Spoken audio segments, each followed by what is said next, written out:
Yo, Coltrane, Docs, Big Mike, Ride or Die. Man, I done fell asleep on the fight, man. Yo, you know the fight, Vladimir Klitschko versus Sultan Ibragimov for the unification of the heavyweight championship of the world. I fell asleep on the fight, man. It was a jab fest. Man trying to counter. I don't even know where my peoples went. They went somewhere, but yo, let's get to it. Welcome back to Guard Your Grill Boxing. You know, Sultan Ibragimov versus Vladimir Klitschko, the unified heavyweight championship of the world. 2 of the belts, still 2 more out there. And yo, I don't even know what really basically happened. Through most of all I saw was, Klitschko was just real patient, trying to jab. Taking his time, didn't really throw the right hand till like the 2nd round, looked like he was landing, and Ibragimov looked like he was just trying to be distance and counter whenever he could, but just like it was a very patient approach, and man, he was tough. The tape or rewind the DVR, you say. Let's go back to his early performances. Now, Klitschko used to try to get you out of there in the 1st or 2nd round. The only problem is he ran into a major problem, which is fatigue. You know what I'm saying? So shout out to Jermaine Tell. I'm just shout out to Little Rock.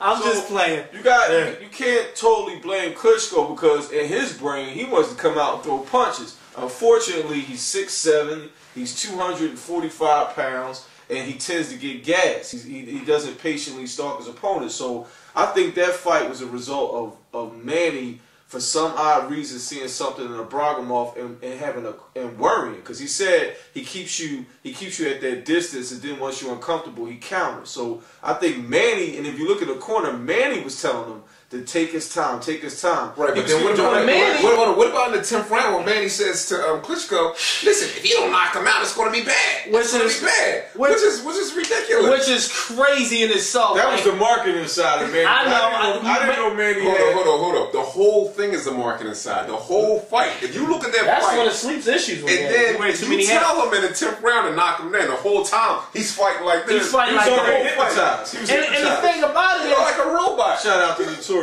B.I.G.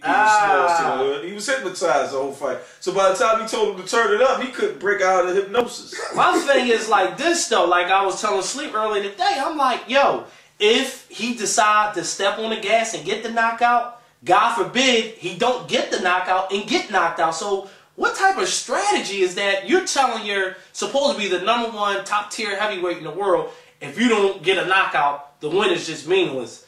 I don't know, man. I like Emmanuel Store. He's a Hall of Fame trainer, no doubt about it. His resume speaks for itself. But he seems like a bitter old man these days. You know, the old guy who just kind of says whatever's on his mind. It's just, right. And Max, I'm really digging the role Max is coming into because he's challenging those cheerleaders. I'm sorry, those commentators there at HBO, and saying, how can you challenge your superstar fighter and saying if you don't get the knockout, the win is just meaningless. Right. I don't understand that, man. Well, I know he was speaking from a marketing sense, being as though the division is as bland as it wants to be. But that's part of the problem. If you want to train a fighter to come out and fight like that for 10 rounds, and then tell him to switch it up, I think that's part of the problem. So it's a manual story. I want to get to Klitschko's credit, he's been destroying the last 5 fighters in front of him. So, I mean, like I said, Emmanuel created the issue, then cried about it. That's all I'm saying. Yeah, that's all I'm saying. You can't create the monster and then get mad at the work that he's doing. Yeah, but Klitschko's in an empty division. I mean, come on. You talk about him destroying the last five fighters. Who in the division do you think is a credible opponent for? Nobody. All right, that's because these younger heavyweights don't have no pop to them. I like Tony Thompson. There's one person that can beat him. Not saying he has the skill level. He has the boxing acumen as him. And that's Samuel Peter. And that's mainly because Samuel Peter has a puncher's chance of beating Klitschko. Right. Yep. And if Klitschko comes out patient like that, he gets knocked out. He gets knocked out against Samuel Peter. Right. Because the jab alone is not going to keep the wild overhand rights and overhand rights and lefts from connecting on. I saw something different in Samuel Peter when he fought Jamil McCline. Right. When he got knocked out, was it 5 or 6 Shout out to Roger Clemens and Barry Bonds. Anybody get parallel with Jamil McCline and those two gentlemen. I didn't get knocked out. It was ice in the ring. Yeah, but you know, Jamil McCline, you know, he had a little juice issue. Allegedly. Hold on. At that point, he was off the juice. I mean, okay. Oh, that's right. He was off. You know, you get the man tips when you come off the juice. Yeah. Well, that's what happens as a result. You come off, you get boobs. I think Peter applies enough pressure and has the power to beat Klitschko. Now, Klitschko could beat Samuel Peter pretty easy. He showed he can hurt Peter late in that fight. So if he fights the right fight, he could dominate Peter. But you know, the glass chin, you know, just like the glass slipper, makes a lot of dreams. You gotta tap it though, and the way he fights with that long Peter applies 6'7" style. He applies a lot of pressure. He applies a lot of pressure, and he has a good chin.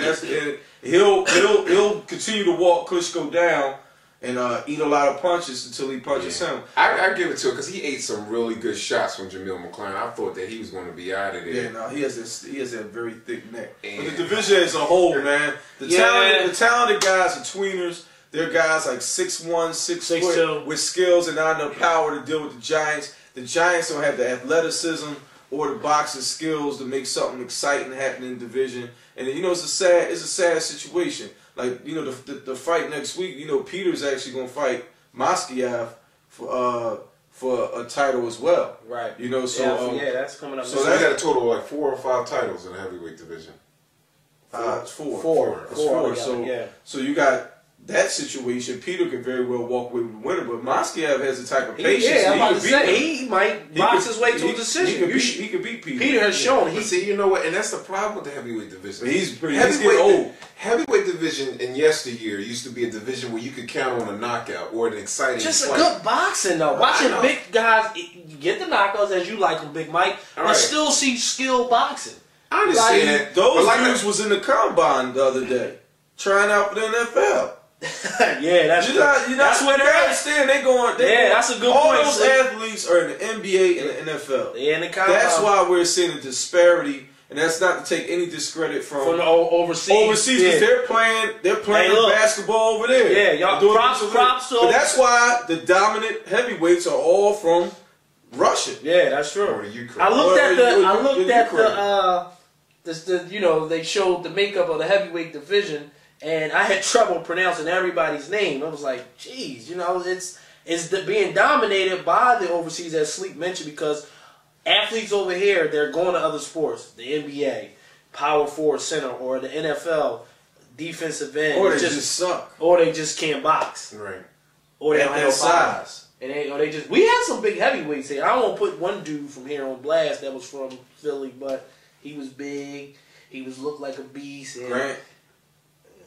You saw that. So I spoke to Grant before that. He's actually, you know, he's a nice dude. I met him a few times, so I didn't want to put him on blast. If you look at he looked like a monster. You look at the history. Look at the history of Lennox Lewis's victories. The big guys outside of Vitaly Klitschko, he walks them all down. Like he has trouble with the smaller guys. The big guys, he walks them down and then gets them out of there within the first 3 rounds. Outside Vitaly Klitschko, who basically stood up to him and caught an unprepared Lennox Lewis and was going to box his way to a knockout if he didn't cut his eye. But in the rematch, just like all the rematches, I got Lennox knocking Klitschko out, which would never happen now. But that's all we got to talk about, because that's it. I just woke up anyway. So we're going to move it on, keep it moving. Shout out to Docs. Shout out to Ride or Die.